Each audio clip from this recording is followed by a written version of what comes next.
નમસ્કાર દર્શક મિત્રો, ખબર ગુજરાત ન્યૂઝ ચેનલમાં આપનું હાર્દિક સ્વાગત છે। આજના તાજા અને મુખ્ય સમાચાર જાણીએ તે પહેલા તમે અમારી ચેનલમાં નવા હોવ તો અમારી ચેનલને જરૂર સબસ્ક્રાઇબ કરી લેજો। તો મિત્રો, સૌપ્રથમ આજના તાજા સમાચારને લઈને વાત કરીએ તો ઉકળાટ બાદ આજે વરસાદની આગાહી। દક્ષિણ ગુજરાતમાં ભારે ગરમી બાદ આજે વરસાદની આગાહી કરવામાં આવી છે। હવામાન વિભાગના જણાવ્યા અનુસાર આજે દક્ષિણ ગુજરાતના વાતાવરણમાં મોટો ફેરફાર જોવા મળશે। આ દરમિયાન તાપી, નવસારી, ડાંગ, વલસાડ તેમજ કેન્દ્રશાસિત પ્રદેશ એવા દીવ, દમણ અને દાદરાનગર હવેલીમાં વરસાદ પડવાની આગાહી કરવામાં આવી છે। આગાહી કરતા અસહ્ય ગરમીથી મોટી રાહત મળી શકશે। 13 જૂન બાદ વરસાદ તોફાની બેટિંગ કરે તેવી પૂરેપૂરી શક્યતાઓ છે। તો મિત્રો, ત્યાર પછીના સમાચારની વાત કરીએ તો જેતપુરમાં મહિલાઓ પર લાઠી ચાર્જ। મોરબીના જેતપુર ગામે વીજલાઇનનું કામ શરૂ થતાં તેને અટકાવવા મોટી સંખ્યામાં ખેડૂતોએ વિરોધ પ્રદર્શન કર્યું હતું। આ દરમિયાન મહિલા ખેડૂતો અને પોલીસ વચ્ચે ભારે સંઘર્ષ સર્જાયું હતું। જો કે મામલો બગડતા પોલીસે મહિલાઓ પર લાઠીચાર્જ કર્યો હતો। વિરોધ પ્રદર્શન દરમિયાન એક મહિલાઓની તબિયત લથડી પણ હતી, જે બાદ તેને સારવાર અર્થે હોસ્પિટલ ખસેડવામાં આવ્યા હતા। તો મિત્રો, ત્યાર પછીના સમાચારની વાત કરીએ તો ગુજરાત એસટી નિગમનો મોટો નિર્ણય। ગુજરાત એસટી નિગમે મોટો નિર્ણય લીધો છે।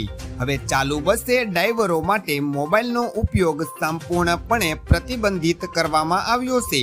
વિડીયો, ફોટો કે રીલ્સ બનાવવા પર પણ સખત પ્રતિબંધ મૂકવામાં આવ્યો છે। નિગમે પરિપત્ર જાહેર કરીને તમામ ડ્રાઈવરોને આ નિયમોનું કડક પાલન કરવાનો આદેશ પણ આપ્યો છે। નિયમોનો ભંગ કરનાર ડ્રાઈવરો સામે કડકમાં કડક કાર્યવાહી કરવામાં આવશે। આ નિર્ણયથી બસ સંચાલન વધુ સુરક્ષિત અને સુરક્ષિત બનાવવાનો પ્રયાસ ભારત સરકાર અને ગુજરાત સરકાર દ્વારા કરવામાં આવ્યો છે। તો મિત્રો, ત્યાર પછીના મહત્વના સમાચારની વાત કરીએ તો સોના ચાંદીના ભાવમાં કડાકો। આજે બજાર ખુલતાની સાથે સોના અને ચાંદીમાં મોટો કડાકો આવ્યો હતો।